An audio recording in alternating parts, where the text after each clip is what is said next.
They called her Grandma behind her back. Dr. Preston Sterling, the chief of surgery with a Harvard degree and a congressman for a father, actually placed a $500 bet that Sarah Miller wouldn't last a month at St. Luke's Memorial Hospital.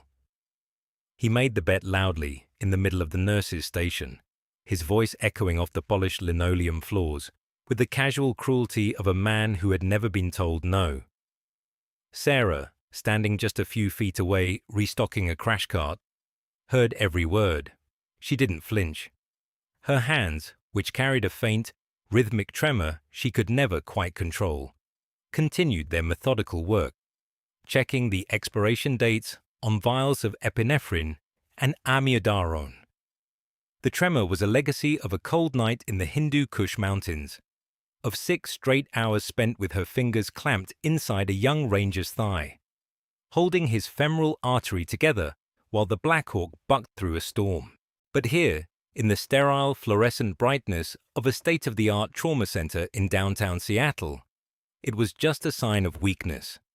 It was evidence, as Dr. Sterling liked to say, that she was past her prime. For 3 weeks, Sarah Miller had endured it. She was 52 years old, with graying blonde hair pulled back in a severe, unfashionable bun that exposed the fine lines etched around her eyes. She wore oversized scrubs that hid a tired, wiry frame, and moved with a deliberate, plotting pace that drove the younger residents insane.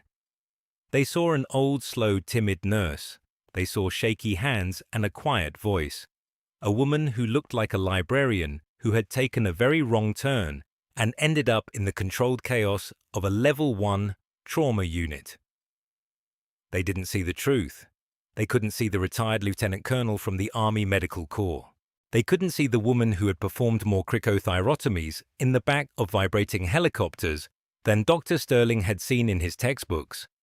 They couldn't see the Silver Star, the Bronze Star with Valor, or the 2 Purple Hearts tucked away in a dusty box in her small apartment.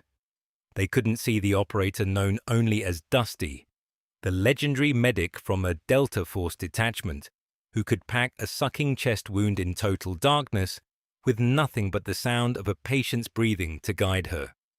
All they saw was Grandma, and Sarah seeking a quiet life, a way to escape the ghosts that haunted her sleep. Let them. She just wanted to do her job, protect her small pension, and heal people without the accompanying soundtrack of gunfire and mortar explosions. She thought her life of consequence was over. She was wrong. The security camera footage from that cold October night captured the exact moment everything changed. 1 second it was just another grueling Friday shift, the air thick with the smell of antiseptic and stale coffee. The next, the world outside the hospital's glass doors erupted in a symphony of controlled violence. They took her ID badge, handed her a small cardboard box, and told her she was finished. After 25 years of saving lives on battlefields across the globe, Sarah Miller was fired for insubordination and assaulting a physician. She thought her life was over. Then, a voice cut through the chaos, a voice she hadn't heard in a decade. "We don't want the doctor," the voice boomed, belonging to a man with 4 silver stars gleaming on his shoulders. "We want the nurse." And in that moment, the quiet, unassuming Grandma in oversized scrubs was gone, and the ghost medic of Kandahar had returned. The Friday night shift dragged on with the usual rhythm of urban chaos. A drunk driver, a domestic dispute, a kid who fell off his skateboard. Sarah moved through it all with her quiet efficiency, her presence a steady, unassuming hum beneath the frantic energy of the emergency department. She changed IV bags, documented vitals, and cleaned wounds with a practiced economy of motion. Her slowness was not incompetence. It was precision. Every action was deliberate, considered, a holdover from a world where a wasted movement could mean a life lost. But to Dr. Preston Sterling, it was just infuriating. He stormed into Trauma Bay too, his pristine white coat flapping behind him like a cape. His jaw, which looked like it had been carved from granite by a particularly gifted sculptor, was clenched tight. "Miller," he barked, his voice loud enough to make a passing resident jump. "Did you restock the pediatric intubation kits?" Sarah looked up from the patient chart she was meticulously reviewing. "Yes, Dr. Sterling. I did it at the start of my shift." He strode over to the supply cabinet, yanked open the drawer, and pulled out a laryngoscope blade. He held it up to the light, inspecting it as if it were a diamond. "Did you check the expiration date on the lubricant?" he asked, his tone dripping with condescension. "I did, Doctor." "Check it again," he ordered, tossing the packet onto the counter. "We can't have our patients dying of preventable infections because Grandma forgot how to read a label." A few of the younger nurses, including a pretty blonde named Brittany Moore, giggled nervously. They were caught in Sterling's orbit, drawn to his power and movie star looks, and too intimidated to defy him. Sarah felt a familiar, cold knot tighten in her stomach. She said nothing. She simply picked up the packet, her hands trembling just slightly more than usual, and confirmed the date was still valid for another 2 years. "It's fine, Doctor," she said, her voice raspy and low. "Good," he smirked, smoothing the lapels of his coat. "Now, the supply closet in the back. The saline bags are a mess. Organize them. By volume, then by expiration date." Brenda O'Brien, the charge nurse, looked up from her computer terminal. Brenda was a woman in her late 50s, with arms like a dock worker and a glare that could curdle milk. She had survived pandemics, budget cuts, and 3 hospital mergers. She had 0 patience for incompetence, and even less for arrogance. "Preston," she said, her voice flat, "that's a job for a tech, not a trauma nurse on a Friday night." Sterling turned his brilliant, empty smile on her. "Brenda, I'm just ensuring we adhere to the highest standards of patient safety. And since Nurse Miller's hands seem a bit too shaky for delicate procedures tonight, I thought a task requiring less finesse would be more appropriate." He winked at Brittany, who blushed and looked away.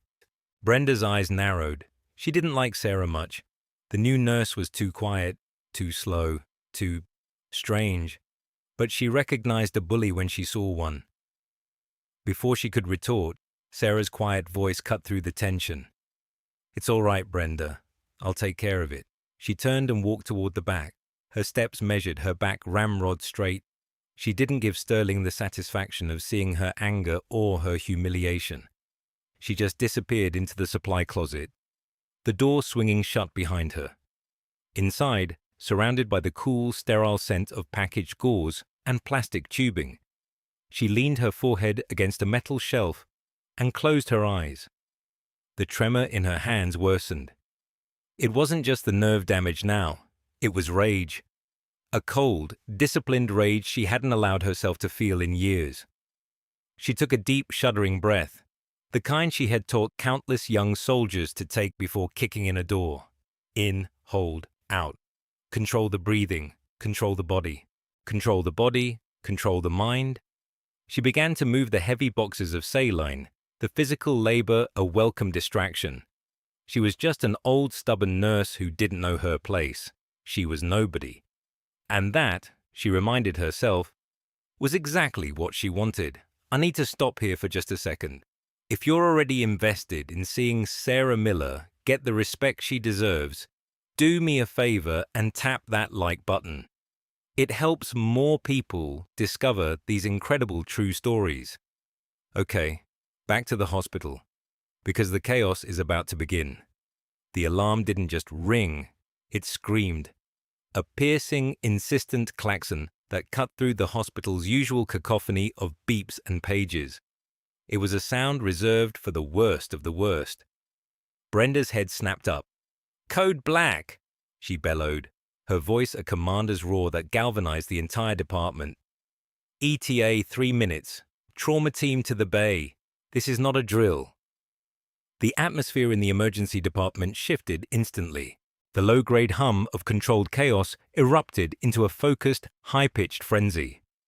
Nurses scrambled, residents ran, and the air itself seemed to crackle with adrenaline.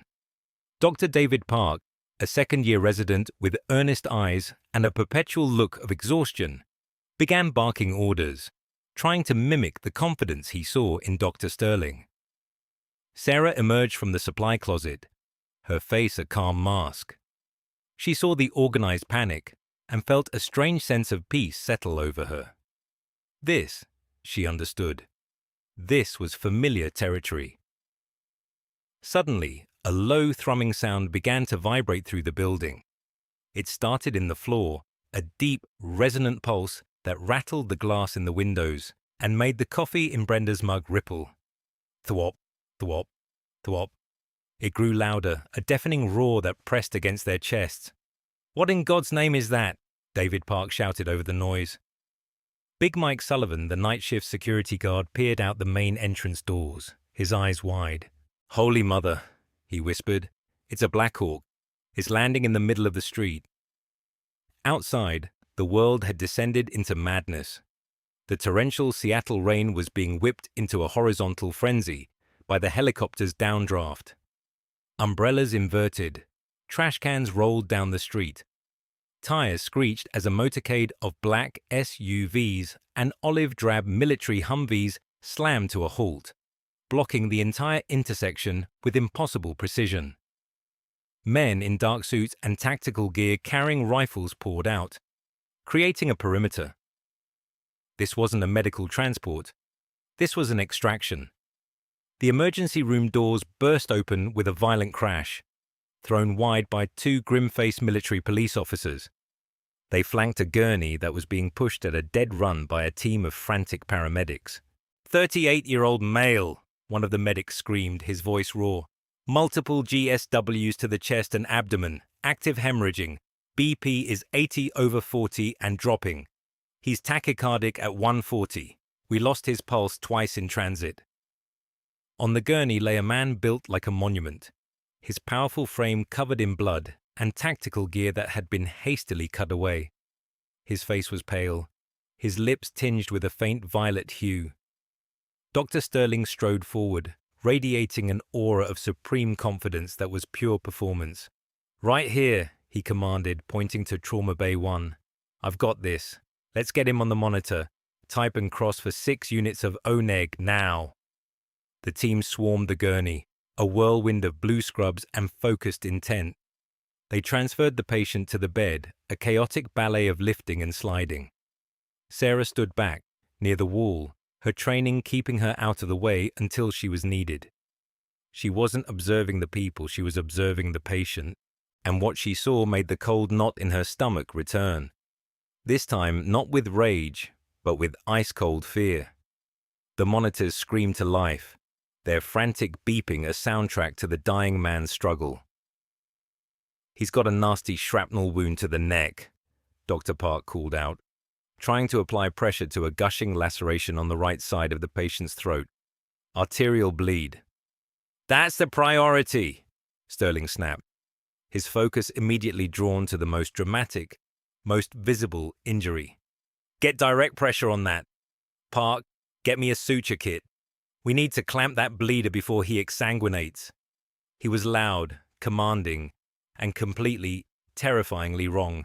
Sarah's eyes weren't on the neck. They were on the man's chest, and on the subtle, horrifying signs that Sterling, in his arrogant haste, was missing. She saw the distended veins bulging in the uninjured side of the man's neck, standing out like thick cords against his skin.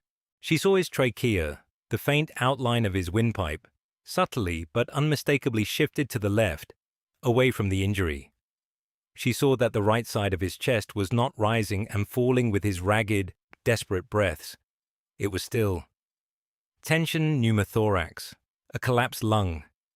Air was pouring into his chest cavity from a hole in his lung with every breath he took, building up pressure, crushing his good lung, and squeezing his heart until it could no longer beat. The neck wound was a distraction. This was the killer. They had seconds, not minutes. "Doctor," Sarah said, her voice quiet but clear. Sterling ignored her. "More lap pads. Pack that wound. Why is his pressure still dropping?" "Dr. Sterling," she said again, louder this time, stepping forward. Look at his neck. His trachea is deviated. Sterling shot her a look of pure venom. I am looking at his neck, nurse. There's a hole in it. Now get out of my way or I'll have your license. The patient's oxygen saturation monitor let out a long, low beep. The number plummeted. 85, 80, 75. His lips were turning from violet to a deep, deathly blue.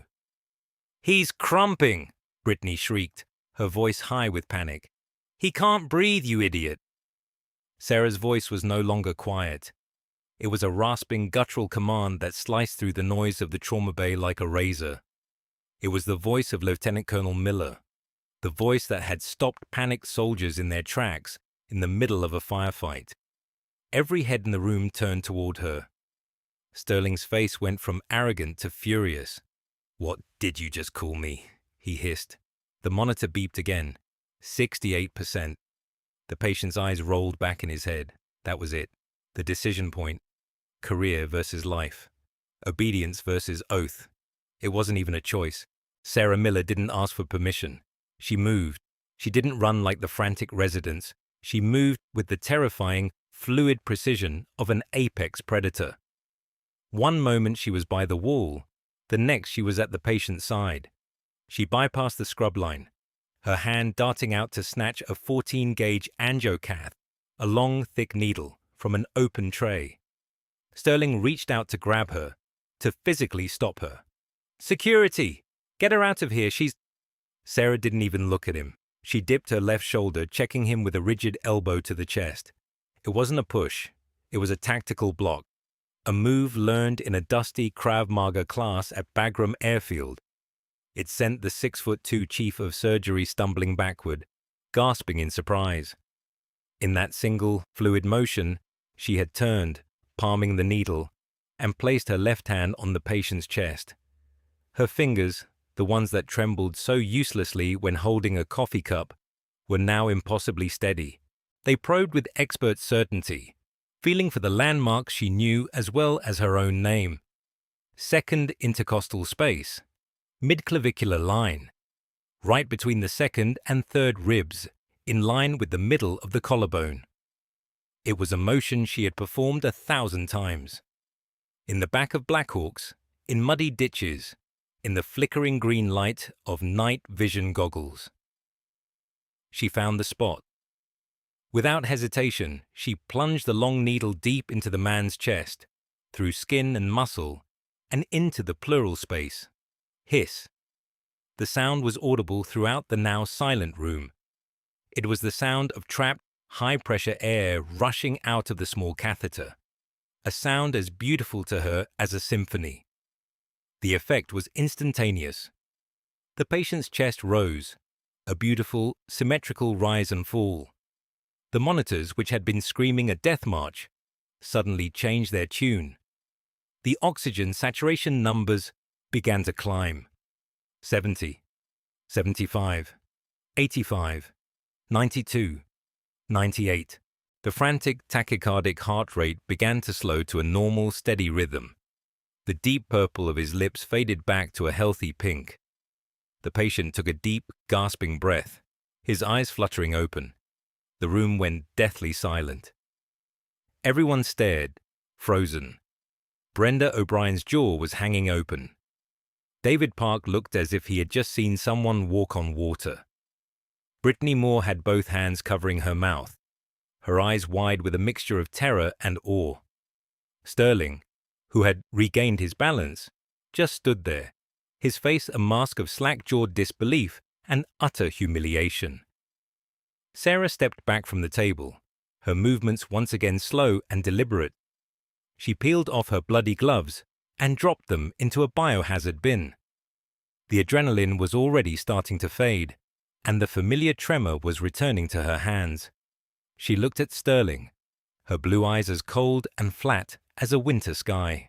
"He's stable," she said, her voice devoid of any emotion. "Do your job, doctor." The patient on the table groaned, his gaze sweeping the room, unfocused. His eyes landed on Sarah. He blinked, trying to clear his vision. He was a commander in the Navy SEALs, a man who had walked through hell and come out the other side, more than once. He recognized the look in her eyes. It was the look of a fellow warrior. He saw the quiet competence, the lethal calm under pressure. He saw a ghost from his world, impossibly present in this sterile civilian room. His voice was a raw, painful whisper forced through an oxygen mask. Dusty? The single word hung in the air, a grenade with the pin pulled. Brenda frowned. What did he say? David Park leaned closer, confused. But the two MPs standing guard by the door heard it. Their spines snapped straight. Their professional detachment vanished, replaced by a look of stunned reverence. The patient's bloody hand lifted weakly from his side. It rose, shaking with effort, until his fingers touched his brow in a formal, lingering salute. A salute of absolute, unconditional respect. "Thank you, Colonel," he rasped. The silence in the room was no longer just silence. It was a living, breathing thing, heavy with questions that no one dared to ask. Paragraph. Sterling's face, already pale, drained of all remaining color. "Colonel? What the hell just happened? Incredible, right? If you want to see more stories where the underdog becomes the hero, subscribe to this channel right now and ring that notification bell. Also, comment below with your best guess about what happens to Dr. Sterling, because trust me, his downfall is going to be spectacular. Let's continue." The spell was broken by the sound of Sterling's voice, high and strained. "She assaulted me," he shrieked, pointing a trembling finger at Sarah. "She performed an unauthorized procedure. She could have killed him. Security, arrest this woman." Big Mike didn't move. He was looking at the patient, at the salute, and then back at the quiet nurse he shared coffee with on late nights. His face was a mask of dawning comprehension. Brenda O'Brien finally found her voice. "Preston, shut your mouth," she snapped, her tone leaving no room for argument. "She just saved your patient's life, and probably your entire career along with it." But Sterling was beyond reason. His world, built on a foundation of privilege, prestige, and protocol, had been shattered by a quiet old nurse. His humiliation was a raging fire, and he needed someone to burn. "She is a menace, unstable. Look at her hands, they're shaking. I want her fired. Not tomorrow, now," he bellowed, his voice cracking. He spun on his heel and stormed out of the trauma bay, punching the button for the elevators and jabbing his phone to his ear, presumably calling the one person he always called when things didn't go his way. His father. 2 hours later, Sarah sat in a plush leather chair that was far too comfortable for the situation. She was in the hospital's administrative conference room on the top floor. The air was cold, conditioned to a level of Arctic chill favored by men in expensive suits. Across a vast mahogany table sat a panel of 3. On the right was Dr. Preston Sterling, now in a clean suit, his hair perfectly coiffed. He had rehearsed his victim performance and was radiating smug certainty. In the middle was Harold Henderson, the hospital administrator. He was a portly man who sweated easily, and his forehead was already gleaming under the fluorescent lights. He kept wiping it with a silk handkerchief, his eyes darting nervously between Sterling and Sarah. On the left was the Director of Human Resources, a woman with a severe haircut and an even more severe expression, who was reading the charges from a file in a cold, bureaucratic monotone. "Gross misconduct and insubordination," she read. "Physical assault on an attending physician, performing an unauthorized medical procedure on a high-value patient, creating a hostile work environment, and violating chain of command protocols." She looked up at Sarah over her glasses. "Nurse Miller, do you have anything to say in your defense?" Sarah looked down at her own hands, resting in her lap. The tremor was back, a constant, quiet companion. "The patient is stable, isn't he?" she asked, her voice barely a whisper. Henderson cleared his throat. That's not the issue here, Sarah. The issue is protocol, procedure. You physically struck the chief of surgery." "I just did my job," she interrupted softly. Sterling scoffed. Your job was to follow my orders. I was handling the situation. Your reckless intervention could have caused a fatal hemorrhage. I had to clean up your mess." It was a lie. A bald-faced, spectacular lie, but Sarah knew it didn't matter. He was the son of a congressman. She was a temporary nurse with a spotty work history she couldn't explain. She looked at Henderson, whose eyes refused to meet hers. She looked at the HR director, whose face was a blank slate of corporate indifference. She knew it was over. She had known it the moment she reached for that needle. "Fine," she said, the single word hanging in the cold air. She stood up. She didn't beg. She didn't argue. She didn't raise her voice. Her dignity seemed to suck the air out of the room. "Effective immediately. Your employment at St. Luke's is terminated," the HR director said, already sliding a pre-printed letter across the table. "You will be escorted from the premises. Your final paycheck will be mailed to you." Sarah nodded once. She turned to leave, but paused at the door. She looked back, not at Henderson or the HR woman, but directly at Sterling. "When you check on him," she asked, her voice steady, "will you tell him that you saved him?" Sterling's smug expression flickered for just a second, a crack in his perfect facade, before he replaced it with a sneer. Big Mike Sullivan was waiting for her outside the conference room. He held a small brown cardboard box. Inside were the contents of her locker: a cracked coffee mug that said, "World's Okayest Nurse," her worn-out stethoscope, a dying succulent plant, and a small frame photo of her late husband in his dress uniform. 2 decades of a quiet, new life, reduced to a box that wouldn't even fill the passenger seat of a car. "I'm sorry, Sarah," Mike said, his voice low and full of genuine regret. "This isn't right." "It's okay, Mike," she said, taking the box. "Watch that blood pressure, you hear?" He walked with her to the employee exit, a silent, imposing escort. As they passed the nurses' station, she saw Brittany and the others. They wouldn't meet her eyes. They just stared at their computer screens, their faces pale, knowing they would be next if they ever dared to speak up.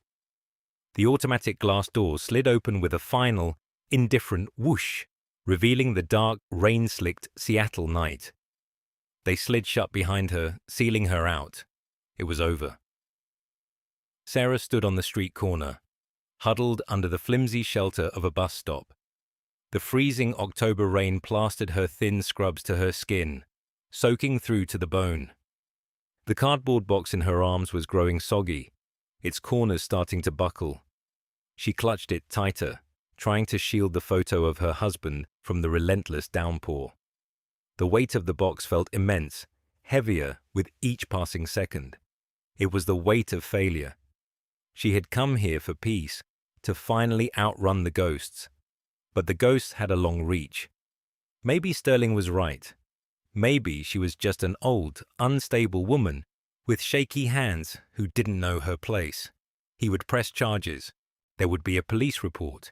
She would lose her nursing certification. She would end up greeting customers at a grocery store, another forgotten old woman with a story no one would ever believe. The city bus pulled up with a hiss of air brakes, its yellow headlights cutting through the gloom. Her reflection in the window was a stranger, a tired, defeated old woman, soaked and shivering.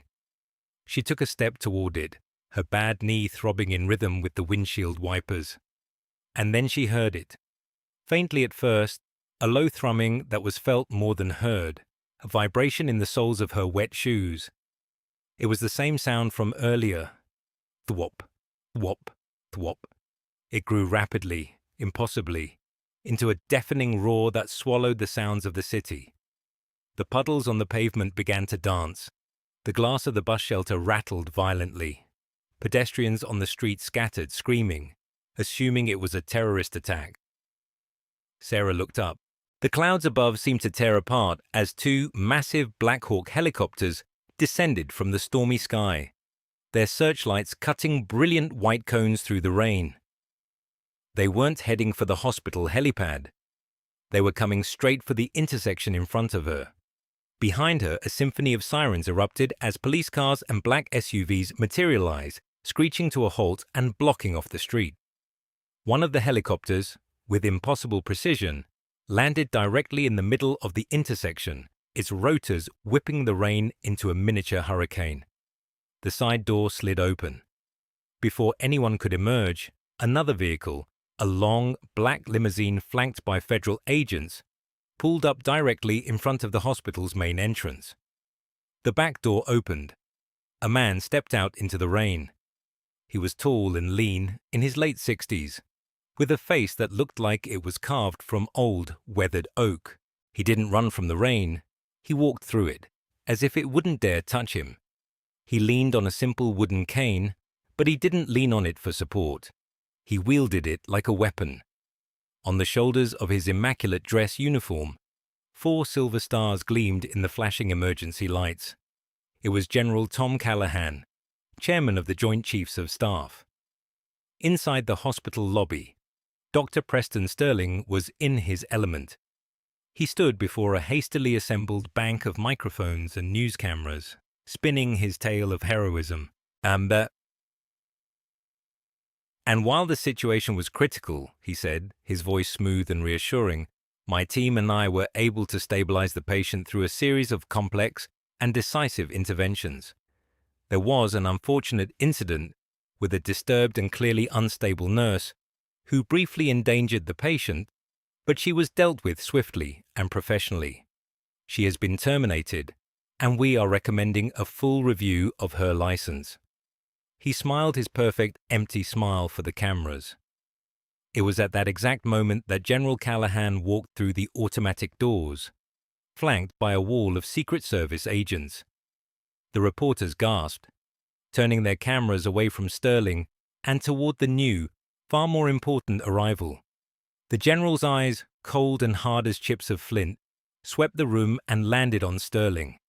He walked directly toward the podium, his cane tapping a menacing rhythm on the polished floor. Clack, clack, clack. Dr. Sterling, the general said, his voice a low rumble that carried more authority than Sterling's shout ever could. I was watching your press conference from my car. It's time to correct the record. Sterling's smile faltered. General, I wasn't aware you were... This is an unexpected honor. I'm sure it is, Callahan said, his voice dripping with ice. You just told the nation that a nurse named Sarah Miller was fired for being unstable. You just told them that you saved the life of Navy Commander James Wyatt. Yes, sir, my team and I... You lied, the general stated, not as an accusation, but as a simple, undeniable fact. I've reviewed the telemetry data from Commander Wyatt's transport and the security footage from your trauma bay. A first-year combat medic in a muddy ditch in Fallujah would have spotted that tension pneumothorax. Sterling's face went white. And when this woman, the general continued, his voice rising with controlled fury, the one you call unstable, attempted to save a decorated American hero's life, you assaulted her. No, she assaulted me, Sterling stammered, his carefully constructed composure shattering. I have witnesses. Callahan ignored him, turning to the stunned hospital administrator, Harold Henderson, who was trying to shrink into the background. The general opened a classified Department of Defense black folder that an aide handed him. Mr. Henderson, he said, his voice dropping to a dangerous whisper, do you know who Sarah Miller is? Henderson shook his head, wiping sweat from his brow. The general read from the file without looking at it, his eyes locked on Henderson's. Retired Lieutenant Colonel Sarah Miller, 25 years in the Army Medical Corps, 4 tours in Afghanistan, 3 in Iraq, lead trauma specialist for the 75th Ranger Regiment before being attached to a JSOC Special Missions Unit. He paused, letting the words sink in. Recipient of the Silver Star for Gallantry in Action, the Bronze Star with Valor, and 2 Purple Hearts. The lobby was so quiet you could hear the rain drumming against the glass outside. She's legendary in the special operations community, the general continued, his voice thick with reverence. They call her Dusty, because she's the one you want when everything has turned to dust. The shaky hands you and your star surgeon find so amusing, That's nerve damage. She got it holding a soldier's femoral artery closed with her bare hands for 6 hours in a downed helicopter after an IED strike. She refused evacuation until every one of her wounded men was on their way home. He snapped the folder shut. The sound echoed like a gunshot. "You didn't fire a nurse today, Mr. Henderson," General Callahan said, his voice now lethally calm. "You fired a national hero, and you did it to protect this incompetent, arrogant child whose father's campaign donations you seem to value more than human life." Sterling crumpled. It wasn't a sudden collapse, but a slow, complete disintegration. The color, the confidence, the arrogance, it all just drained out of him, leaving a pale, trembling husk in an expensive suit. The veneer had cracked completely. General Callahan turned to Henderson, his face a mask of cold command. "Dr. Sterling's privileges are suspended effective immediately. He will not touch another patient in this hospital. A team of federal investigators will be here within the hour to begin a full audit of this hospital's practices, starting with a decade of your billing records and malpractice settlements. I suggest you start updating your resume." Henderson looked like he was going to be sick. He nodded mutely, pulling a termination letter from his pocket as if he'd had it ready the whole time. Then, the general's eyes scanned the crowd. "Where is she?" he demanded. "Where is Colonel Miller?" Just then, a soldier in full combat gear sprinted through the doors, rain dripping from his helmet. He pointed through the glass, toward the bus stop across the street. "Target in sight, sir." General Callahan's face softened for the first time. "Tom," Sarah said, her voice hoarse, as the 4-star general approached her under the bus shelter. "You look like hell." "So do you, Dusty," he said, a genuine warm smile spreading across his face. He gestured to the soggy cardboard box. "Moving up in the world, I see." She managed a weak smile. "Something like that." "We came for our medic," he said simply. "Commander Wyatt is asking for you. Says he won't let anyone else touch him." He gently took the box from her arms. "Drop the box, Colonel. We're going." "No," she said, her voice surprisingly firm. "The box comes too. It's everything I have left." He looked at her, at the quiet strength that had never failed, and nodded. As they walked back toward the hospital, past the flashing lights and stunned crowds, a path cleared for them. The MPs by the door snapped to attention, their salutes sharp and perfect. They weren't saluting the general. They were saluting the small, tired woman in the soaked scrubs. Back inside, the scene was one of karmic devastation. Preston Sterling stood alone, abandoned, in the center of the lobby while cameras flashed and reporters shouted questions. His powerful father, it turned out, was powerless against the chairman of the Joint Chiefs of Staff invoking a matter of national security. The family connections had been severed. Big Mike Sullivan stepped forward. He was holding an empty cardboard box, identical to the one Sarah had carried. He held it out to the disgraced surgeon. "I believe you know the way out, Dr. Sterling," Mike said, his voice flat but carrying a universe of grim satisfaction. "Here's a box for your things. It's a bit small, but I'm sure you'll manage." Sterling stared at the box as if it were a snake. He was forced to pack up his personal effects from his opulent office, the framed diplomas, the photos with politicians, the crystal paperweights, while federal agents watched his every move and news cameras rolled. Finally, he stumbled out the same automatic doors Sarah had exited just an hour before. He walked out into the pouring rain. No umbrella, no waiting limousine, no friends. The soggy cardboard box slipped from his grasp, its contents spilling onto the wet pavement. He knelt, pathetically trying to gather his shattered pride, a cautionary tale told in the merciless glare of 1,000 camera flashes. 1 year later, the sun shone brightly on a crisp Seattle afternoon. A crowd had gathered outside the newly renovated wing of what was now called the Miller Wyatt Center for Advanced Trauma Medicine at St. Luke's. Sarah Miller stood at a podium, no longer in oversized scrubs, but in a simple, elegant dress uniform, the rank of a lieutenant colonel gleaming on her shoulders. She wasn't used to the spotlight, but she stood tall. In the front row, General Tom Callahan sat smiling proudly. Beside him was Commander James Wyatt, healthy and strong, a faint scar on his neck his only reminder of that night. The new hospital administrator, a humble and deeply respectful woman, watched with admiration. The entire nursing staff, including Brenda and Brittany, stood behind them, their faces filled with a pride and empowerment that hadn't existed a year ago. Under Sarah's leadership as the new Director of Patient Care and Safety, mortality rates had dropped 15%. Her protocols, which prioritized clinical signs over rigid hierarchy, were being adopted by hospitals nationwide. A young nurse, a new hire with nervous energy and wide eyes, approached Sarah after the ceremony. "Colonel Miller, Mom," she stammered, what's the most important thing I should know?" Sarah looked at the young woman and saw a ghost of herself, full of uncertainty and a fierce desire to do good. She placed a steady hand on the rookie's shoulder. "Just protect your patient," Sarah said, her voice warm and clear. "Always. If you have to break a rule to save a life, you do it. I'll have your back." She had found her peace, not in quiet anonymity, but in the controlled, life-saving chaos she had once tried to escape. She had learned that true authority isn't a title on a door. It's earned in the trust of the people you save and the people you lead. The power to heal, she now knew, was the only power that truly mattered. And the cavalry, she thought with a small, private smile, doesn't always come for the generals. Sometimes it comes for the medic.